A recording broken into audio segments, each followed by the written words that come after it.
Bebe Loves! For today's kaartehan is Tara, samahan niyo naman kami ngayon gumala. Siyempre bago ang lahat mga Bebe Loves ay kailangan muna natin ayusin ang kilay natin, Diyos ko. Sabi ko nga sa inyo mga Bebe Loves na wala na ang lahat, wag lang ang kilay ko. Dahil ngayong araw na to mga Bebe Loves ay niyaya nga ako ng Bebe Loves ko, Diyos ko, ay date na ako kanu. Kaya naman alam niyo naman na hindi naman ako nagpapakipot, kaya naman nag-oo ako kaagad at naligo na nga ako. Siyempre pagkatapos maligo ng Bebe Loves nyo ay heto nga't nag-aayos na ako dahil kailangan natin, Diyos ko, kailangan natin magpaganda. Madalang lang to mga Bebe Loves, yung yayain nga ako mamasyal ng Bebe Loves ko at i-date, kaya naman Diyos ko, sulitin na natin ang ganda ngayong araw na to. Pero huwag kayong mag-alala mga Bebe Loves dahil wala namang nagbago sa mukha ko, ganun pa rin.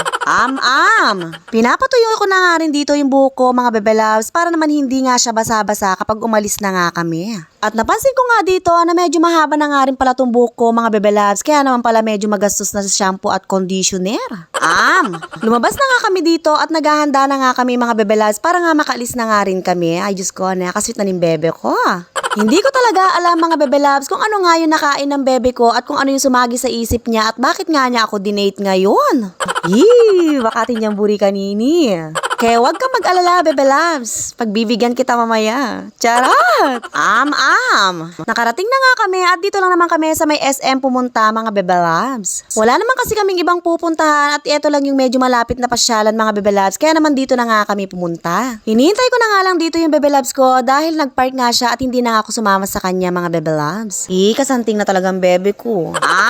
Pagpasok nga namin dito sa loob, mga Bebe Loves, ay syempre pasyal-pasyal muna at ang pupuntirahin ko nga dito ay yung mga paborito ko talagang kainan. Dahil alam na alam niyo naman mga Bebe Loves na pagdating sa pagkain ay talaga namang matakaw ako. Dito nga ay nahanap ko nga yung paborito kong milk teahan mga Bebe Loves, pero syempre bago nga kami makarating ay nagpaayos muna ng relo yung Bebe Loves ko. Mabilis lang naman ginawa ni Kuya to mga Bebe Loves, kaya naman hindi na rin kami nagtagal dito at hinanap na nga rin namin talaga itong paborito kong milk tea. Dahil itong milk tea lang naman na to talaga ang paborito ko mga Bebe Loves kahit dati pa nung dalaga pa ako. Napakarami ko na kasing milk tea na natitikman mga Bebe Loves at iba talaga ang lasa nga ng Gongcha. Ibang-iba talaga ang lasa at talaga namang napakasyala kahit medyo pricey nga.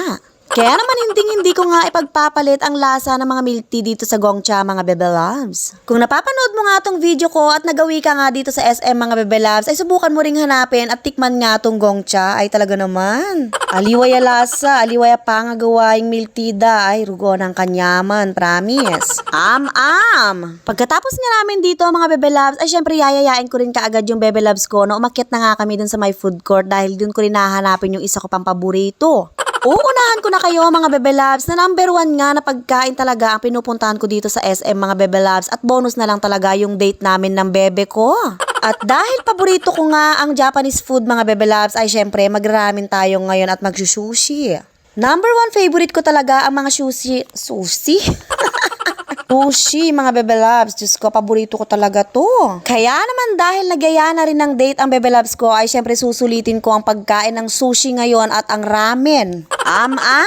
Habang hinihintay ko nga dito yung in-order ko, mga Bebe Loves, ay nagutom na nga ang bebe ko at talaga namang hindi pwedeng hindi rin kumain ng siomay to pag nandito sa may SM. Dahil isa rin tong siomay na to sa paborito namin mga Bebe Loves, lalo na nga nung nasa Manila pa kami, nung nagdi-date-date pa kami. Ang kalantong ko ne. Dumating na rin naman agad dito yung order namin mga Bebe Loves. Diyos ko, alawan nyo naman, kanyaman na. Nakakatakam nga at talaga namang nakaka-addict yung amoy niya mga Bebe Loves. Tignan nyo naman ako dyan. Bago ako kumain ay talaga namang inaamoy-amoy ko pa yung ramen. Sobrang paborito ko kasi talaga ang ramen at ng sushi mga Bebe Loves. Kaya naman every time na pumupunta nga ako dito sa SM ay hindi pwedeng hindi ako makakain ng ganyan. Dahil kulang na kulang nga at hindi kompleto ang araw at pagpasyal ko dito sa SM mga Bebe Loves kung hindi ko rin naman matitikman tong mga to. Kaya naman inuunahan ko na nga kayo mga Bebe Loves, sa mga makakasama ko nga na mamasyal dito ay talaga namang unahin nyo akong idala dito kung gusto nyo akong makausap ng maayos. Dahil talagang kumpleto ang araw ko mga Bebe Loves kung dinala nyo ako dito at kahit maghapon pa tayong gumala noon ay talaga naman ala kayong maririnig sa akin. At napakasaya rin talaga minsan mga Bebe Loves na ginagawa nyo nga rin mag-asawa yung ganito na mag-date sa labas. Kahit paminsan-minsan lang mga Bebe Loves ay subukan nyo para nga magkaroon kayo ng bonding at makapag-relax din kayo. Dahil yung date namin ngayon ng Bebe Loves ko ay talaga namang nag-enjoy kami pareho mga Bebe Loves dahil napakarami nga rin naming pinagkwentuhan. Kaya naman sa mga bebe loves natin na nakakapanood dyan ngayon ay rugone, i-date yun naman di nga asawa you. Dahil sigurado ako ma-appreciate nga ng mga bebe loves nyo yung pagyaya nyo sa kanila na makipag-date sa labas. Paminsan-minsan lang naman tong mga bebe loves, kaya naman kung ako sa inyo, Diyos ko, yayain nyo na yung mga bebe loves nyo. Pagkatapos nga namin kumain mga bebe loves, ay nagkayayaan din naman kami umuwi kaagad para nga hindi na kami gabihin. Nag-enjoy na rin naman kami at syempre lalong-lalo na ako mga bebe loves dahil nakain ko na naman yung mga paborito ko. At bago nga kami umuwi mga bebe loves, ay syempre bibilan muna namin ng pasalubong yung mga biyanan ko. Syempre masarap pa rin sa pakiramdam mga bebe loves na kahit nga nag-date kami at busog kami ng bebe loves ko ay kailangan ay meron din pagkain yung mga biyanan mo. Kaya naman pagdating namin mga bebe loves ay nabot ko na nga kaagad tong pasalubong namin sa mga biyanan ko ay rugune na pagkamalan pa niya akong delivery man. Na ano yan? Shopee yan ha? Ay Diyos ko.